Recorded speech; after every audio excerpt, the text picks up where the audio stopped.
Ian, this is Luke Anthony from Greatest Hits 98.1 Radio in Eau Claire, Wisconsin.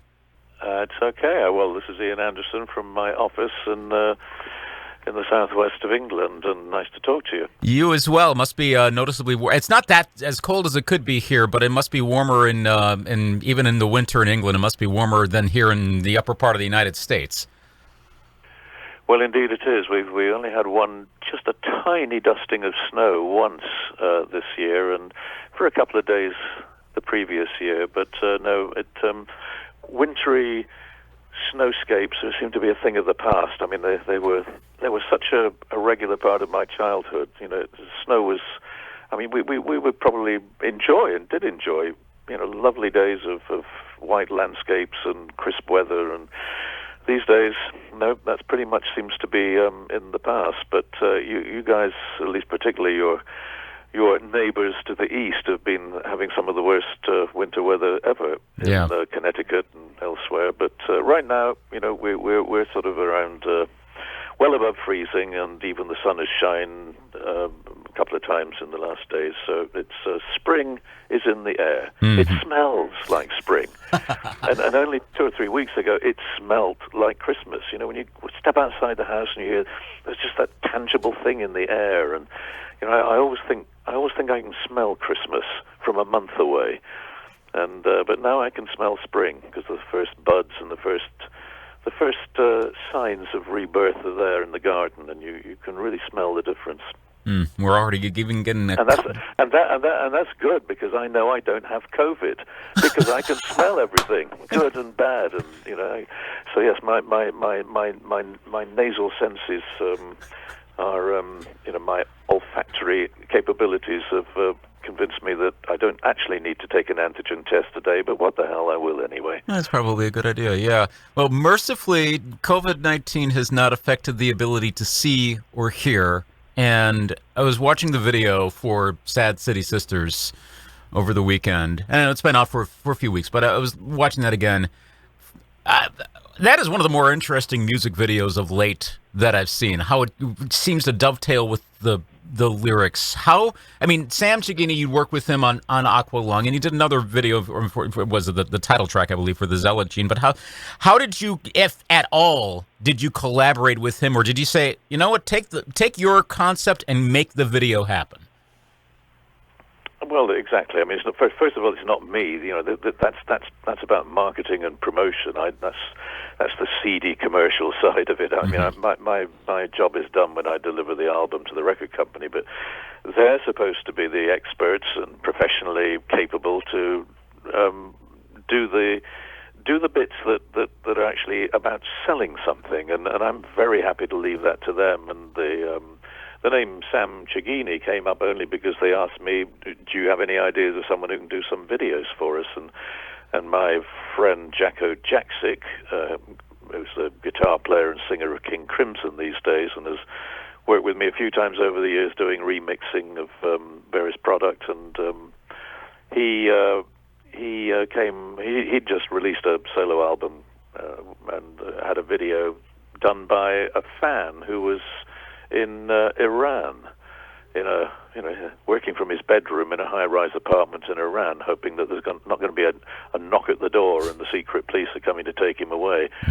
But he's Sam Chegini may or may not be his real name, because I think what he's doing would probably not meet with much approval locally. But he's he was given the job, and he may have showed me some storyboard or something, but I'm just inclined to let him get on with it, and so it's his vision of what he sees in his head, having listened to the record, and that's exactly the process you or I might go through if I was listening to somebody else's music. It's to close your eyes and see what it conjures up in terms of listening to the lyrics, and so it's not my visual representation of the album or the track by any means at all. If I'd done it, it would be completely different to that. But I'm not the guy doing it, so I've really got to, unless I really disagree with it, unless it was something that I felt really I just couldn't live with, then I'm happy to let somebody make their creative contribution to the end result, and that's the relationship you enter into. Has got to be based on trust and giving people a chance to do what they think they can do, to the best that they can do it, and it is what it is. Of all the visual arts you have produced throughout your career, whether music videos or a longer form project like Slipstream, or just putting on a live presentation for an audience, is there one that you feel has maybe best captured the essence of the music, whether it was your effort or you thought someone else did a particularly excellent job over the past several decades?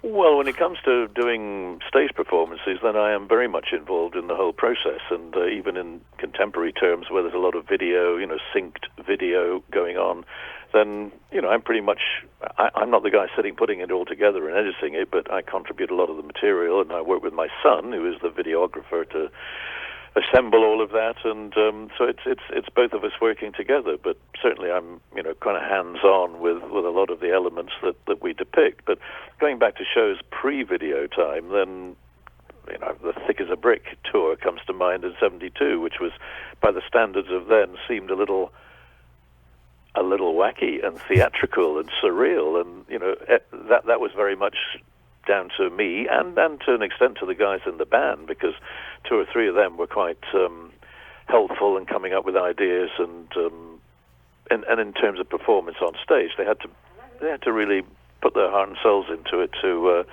contribute to the end result, and so I think that there have been times along the way when we've done that rather more theatrical presentation, which is where we do try to be giving an overall feel and an overall theme to the performance. But these days, of course, it's all video and technology and sync tracks and complications, and we have to make sure that the show is ready, which for us it usually is, because we make sure that we're ready, and when we go on the road, we're pretty well rehearsed and fighting fit. Well, the additions to the oeuvre are wonderful, and I'm glad to see more Jethro Tull and more of what you're doing, all your creative work. Ian Anderson, the Zealot Gene, anyone go listen to it. It's been out for 3 days. I've already listened to it. Everyone else give it a listen. Great listen. Watch the videos. Ian, thank you so much for spending some time to chat today. Enjoy the growing smells of spring in England, and all the best throughout the rest of this year. Yeah, and keep your eye on JethroTull.com, our website, where you'll hopefully see, and in months to come, you'll see some signs of a U.S. tour or two or three in 2023. So, visit JethroTull.com. Everything you need is there. Perfect. Take care.